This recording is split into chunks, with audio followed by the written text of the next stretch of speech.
Every dark and dangerous chocolate city in Baltimore is at the top of the list of every list of dark and dangerous chocolate cities in America.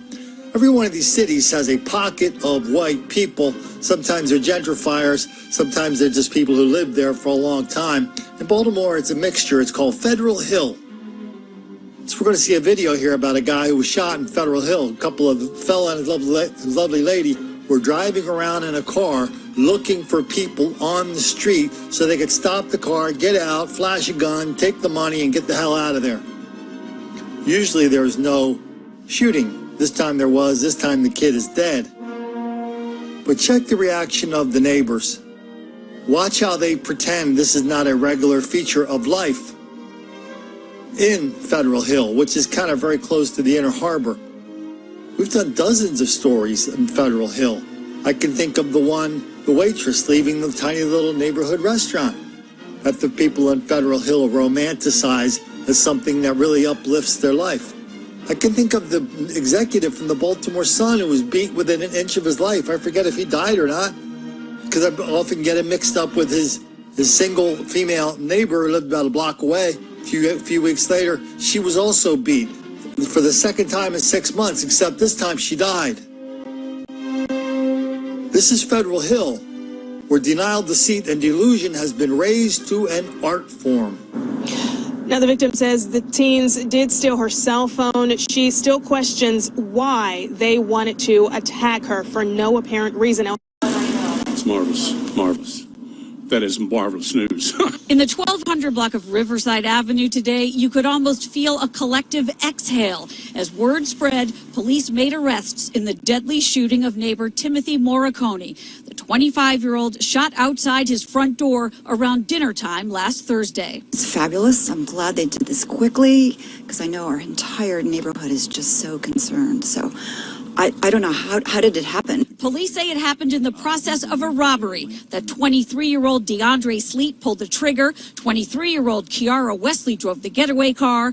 And surveillance video from neighbors helped crack the case. We were able to get a vehicle description off of some of the surveillance video we had, and officers were able to track down that vehicle, and inside of that vehicle were 2 suspects. When officers stopped that car last night, police say they also found a gun. Ballistics matched the murder weapon.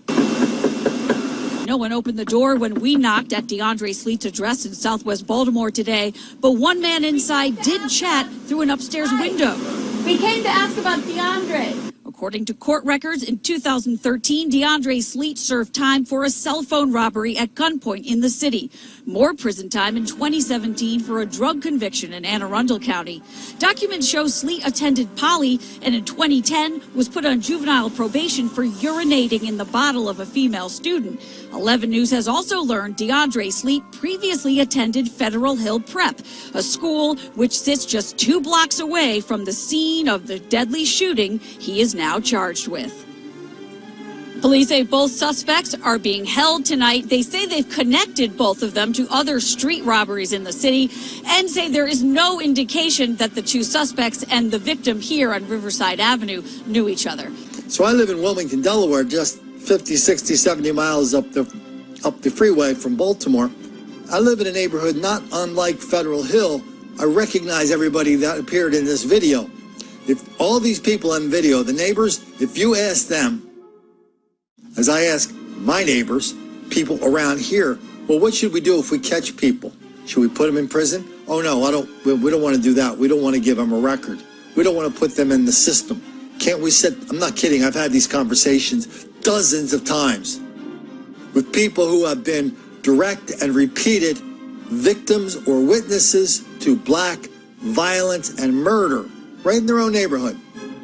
But still, they look at it and they go, no, there's not much we can do about it. What happens to them, they call the cops, are always surprised that the cops tell them just to move to a safer neighborhood. So that's kind of a big mystery to me, why everybody is in such denial, deceit, and delusion about the regular, predictable, and frequent nature of this black-on-white violence in Federal Hill. Well, I suppose acting that way is the best way not to get the black kids angry.